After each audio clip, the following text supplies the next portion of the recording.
नमस्कार दोस्तों, स्वागत है आपका एआई वर्ल्ड पर, जहां हम एआई को आसान भाषा में समझते हैं, स्टूडेंट के लिए रियल लाइफ से जोड़कर। अगर आप एक स्टूडेंट हैं, फ्यूचर को लेकर थोड़े कंफ्यूज हैं या एआई को लेकर डर और क्यूरियोसिटी दोनों हैं, तो ये वीडियो आपके लिए। तो दोस्तों, वीडियो शुरू होने से पहले आप खुद से ये 3 सवाल जरूर पूछिए। जो कि पहला सवाल है हमारा, क्या एआई आपके फ्यूचर करियर को आसान बनाएगा या आपकी जॉब छीन लेगा? दूसरा क्वेश्चन, क्या आज भी बिना एआई के पढ़ाई करना पॉसिबल है, और खासकर एग्जाम से कॉम्पिटिटिव प्रिपरेशन के लिए है? और हमारा लास्ट क्वेश्चन है, अगर एआई इतना स्मार्ट हो रहा है तो क्या इंसान की थिंकिंग पावर धीरे धीरे कम हो रही है? अब आती है 2 रियल प्रॉब्लम। पहली प्रॉब्लम है, एक एवरेज स्टूडेंट जो घंटों पढ़ता है लेकिन रिजल्ट नहीं आता, वो एआई की हेल्प से कैसे स्मार्ट तरीके से पढ़ सकता है? दूसरी प्रॉब्लम, क्या एआई पर ज्यादा डिपेंड करने से स्टूडेंट लेजी और कमजोर बन रहे हैं? जी हाँ, इन 5 सवालों के जवाब मैं आपको इस वीडियो में एंड तक प्रैक्टिकल समझा कर दूंगी, इसलिए इस वीडियो को लास्ट तक जरूर देखिए। तो चलिए पहली हेडिंग से शुरू करते हैं। तो हमारी फर्स्ट हेडिंग है, एआई के आने से पहले vs एआई के बाद। फर्स्ट पॉइंट है हमारा, एआई से पहले पढ़ाई कैसे होती थी? एआई से पहले स्टूडेंट की लर्निंग पूरी तरह ट्रेडिशनल सिस्टम पर डिपेंड थी। किताबें, क्लासरूम, लेक्चर और हैंड रिटन नोट्स ही मेन सोर्स होते थे। अगर किसी टॉपिक में कंफ्यूजन हो जाता था तो उसके पास लिमिटेड ऑप्शन होते थे, तो टीचर से अगली क्लास में जाकर पूछना या फिर किसी फ्रेंड से मदद लेना। कई बार स्टूडेंट शर्म की वजह से सवाल पूछ ही नहीं पाते थे, जिसकी वजह से पढ़ाई में एक लंबे समय तक गैप बन जाते थे। इसको हम एक एग्जांपल से समझेंगे। एक राहुल नाम का लड़का था, वो 11th क्लास का स्टूडेंट था। उसे फिजिक्स में लॉ ऑफ मोशन समझ नहीं आ रहे थे, तो टीचर ने क्लास में कई बार एक्सप्लेन किया, लेकिन राहुल उस दिन एब्सेंट था। अब उसके पास ना तो कोई दूसरा एग्जाम्पलेशन ना था और ना ही इंस्टेंट हेल्प रिजल्ट। तो अब ये हुआ कि उसका चैप्टर उसके लिए एक डर बन गया। तो अब आता है हमारा दूसरा पॉइंट, एआई आने के बाद लर्निंग कैसे बदली? एआई ने लर्निंग को इंस्टेंट, पर्सनलाइज्ड और फ्लेक्सिबल बना दिया है।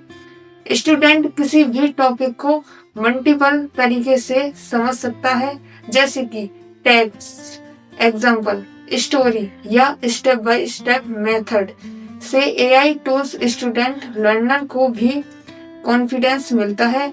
इस पॉइंट को भी हम एक एग्जाम्पल समझेंगे, जो कि है राहुल। वही राहुल अगर लॉ ऑफ मोशन नहीं समझ पा रहा तो वो एआई से पूछ सकता है कि explain like I am 10 year old, और उसे सिंपल लैंग्वेज में आंसर मिल जाता है। अब आता है हमारा तीसरा पॉइंट, ह्यूमन थिंकिंग का रोल क्यों जरूरी है? एआई नॉलेज देता है, लेकिन विजडम डेवलप करना इंसान की रेस्पॉन्सिबिलिटी है। अगर स्टूडेंट बिना सोचे समझे एआई से आंसर कॉपी करता है तो उसकी थिंकिंग पावर डेवलप नहीं होती। सही तरीका यह है कि एआई टीचर की तरह यूज किया जाए, ना कि शॉर्टकट की तरह। जैसे कि नेहा नाम की एक लड़की थी, वो पहले नोट्स रटती थी, लेकिन जब उसने एआई से कॉन्सेप्ट समझकर खुद एक्सप्लेन करना शुरू किया तो उसकी क्लैरिटी और कॉन्फिडेंस दोनों बढ़ गए। अब आते हैं हमारी दूसरी हेडिंग की तरफ, जो है टाइम मैनेजमेंट। पहले कैसा था और अब कैसा है? पहले पॉइंट से हम शुरू करते हैं। एआई से पहले टाइम मैनेजमेंट क्यों पॉसिबल था? पहले के स्टूडेंट को यह समझ ही नहीं आता था कि क्या पढ़ना है, कब पढ़ना है और कितना पढ़ना है। सिलेबस प्लानिंग, नोट्स बनाना और सही रिसोर्स ढूंढना इस सब में बहुत टाइम वेस्ट हो जाता था, हार्ड वर्क तो होता ही था, लेकिन डायरेक्शन क्लियर नहीं होती थी। इसको हम एक एग्जाम्पल से समझेंगे। एक अमन नाम का लड़का था, वो रोज 10 घंटे पढ़ता था, लेकिन प्लान के एग्जाम के समय उसे लगता था कि उसने बहुत मेहनत की है, फिर भी मार्क्स नहीं आते थे। ऐसा इसलिए हुआ कि उसके पास ना तो कोई टाइम मैनेजमेंट था और ना ही कोई प्लान था। तो अब आता है हमारा दूसरा पॉइंट, एआई के बाद स्मार्ट टाइम मैनेजमेंट कैसे पॉसिबल हुआ। एआई टूल्स आज स्टडी शेड्यूल्स बना सकते हैं, वीक टॉपिक आइडेंटिफाई कर सकते हैं और रिवीजन रिमाइंडर दे सकते हैं। इससे स्टूडेंट रैंडम मेहनत की जगह फोकस्ड मेहनत करते हैं। एआई यह भी बताता है कि कौन सा टॉपिक ज्यादा इम्पोर्टेंट है। जैसे कि अमन ने एआई प्लानर यूज किया, जिसने बताया कि उसे मैथ में ज्यादा टाइम देना चाहिए, लेकिन रिजल्ट ये हुआ कि कम टाइम में मेहनत स्कोर आया। अब आता है हमारा तीसरा पॉइंट, डिसिप्लिन क्यों अब भी इंसान को ही करना पड़ता है। एआई प्लान दे सकता है, लेकिन एग्जीक्यूट इंसान को ही करना पड़ता है। अगर स्टूडेंट खुद डिसिप्लिन नहीं है तो बेस्ट एआई टूल भी बेकार हो जाता है। इसलिए सेल्फ कंट्रोल और कॉन्सिडेंसी आज भी उतनी ही जरूरी है।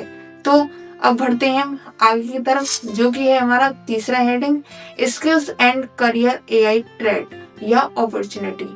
इसको हम फर्स्ट पॉइंट समझेंगे। फर्स्ट पॉइंट है हमारा, एआई से पहले करियर ऑप्शन लिमिटेड क्यों थे। पहले सोसाइटी में फ्यू करियर को ही सक्सेस माना जाता था, जैसे कि डॉक्टर, इंजीनियर, टीचर। स्टूडेंट अपनी इंटरेस्ट से ज्यादा सोसाइटी पर प्रेशर में डिस्कशन लेते थे। क्रिएटिविटी और न्यू स्किल्स को ज्यादा इम्पोर्टेंट नहीं मिलती थी। अब आता है हमारा दूसरा पॉइंट, एआई ने करियर अपॉर्चुनिटी कैसे बढ़ाई। एआई ने नए करियर पाथ्स खोले हैं, content creation, AI trading, data automation. अब स्टूडेंट स्किल के दम पर ग्लोबल लेवल पर काम कर सकता है। डिग्री से ज्यादा स्किल्स इम्पोर्टेंट हो गई है। जैसे कि क्या रिया आर्ट्स बैकग्राउंड से थी, लेकिन उसने एआई टूल सीखकर फ्रीलांसिंग शुरू की और आज इंटरनेशनल क्लाइंट के साथ काम कर रही है। अब आता है हमारा तीसरा पॉइंट, ह्यूमन क्रिएटिविटी क्यों सबसे बड़ी ताकत है। एआई एग्जिस्टिंग डाटा पर काम करता है, लेकिन नई सोच और इमोशन सिर्फ इंसान के पास है। जो स्टूडेंट क्रिएटिविटी, कम्युनिकेशन और एथिक्स पर काम करेगा, उसे एआई भी रिप्लेस नहीं कर सकता। अब आती है हमारी फोर हेडिंग, एआई से नुकसान। फर्स्ट पॉइंट है हमारा, ओवर डिपेंस कैसे नुकसान करता है। अगर स्टूडेंट हर छोटा बड़ा आंसर एआई से लेने लगे तो उसकी सोचने की आदत खत्म हो जाती है। धीरे धीरे ब्रेन पैसिव बन जाता है और प्रॉब्लम सॉल्विंग स्किल कमजोर हो जाती है। अब आता है हमारा दूसरा पॉइंट, बैलेंस्ड यूज ही सही सॉल्यूशन क्यों है। एआई को असाइनमेंट की तरह यूज करना चाहिए। पहले खुद सोचिए, फिर एआई कंपेयर कीजिए। इससे लर्निंग स्ट्रांग होती है और कॉन्फिडेंस भी बढ़ता है। जैसे कि एक सवाल पहले खुद सॉल्व करें, फिर एआई से चेक करें, यही सही तरीका है। तीसरा पॉइंट, डिसीजन मेकिंग पावर इंसान के पास क्यों रहनी चाहिए। एआई सजेशन दे सकता है, लेकिन फाइनल फैसला इंसान को ही लेना चाहिए, क्योंकि एआई रेस्पॉन्सिबिलिटी नहीं ले सकता। एथिक्स और समझना ह्यूमन क्वालिटी है। तो दोस्तों, अब आती है हमारी लास्ट हेडिंग, जो कि है AI plus human based communication. First point, AI इंसान को स्पीड और एफिशिएंसी कैसे देता है। एआई रिपीटेटिव काम जल्दी करता है, जैसे डाटा एनालाइज, समरीज प्लानिंग। इससे इंसान का टाइम बचता है, जिसे वो क्रिएटिविटी और लर्निंग में यूज कर सकता है। दूसरा पॉइंट, ह्यूमन इमोशन और एथिक्स क्यों जरूरी है। एआई इमोशन नहीं समझता। स्टूडेंट की फीलिंग, प्रेशर और मोटिवेशन को समझना सिर्फ इंसान ही कर सकता है। इसलिए एजुकेशन में ह्यूमन टच जरूरी है।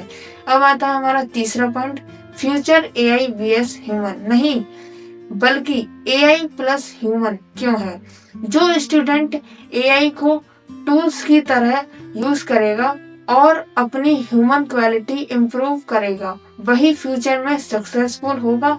जैसे कि एक टीचर ने एआई टूल्स यूज करके क्लास को इंटरेक्टिव बना दिया, लेकिन गार्जियंस खुद ही रिजल्ट बेस्ट निकला।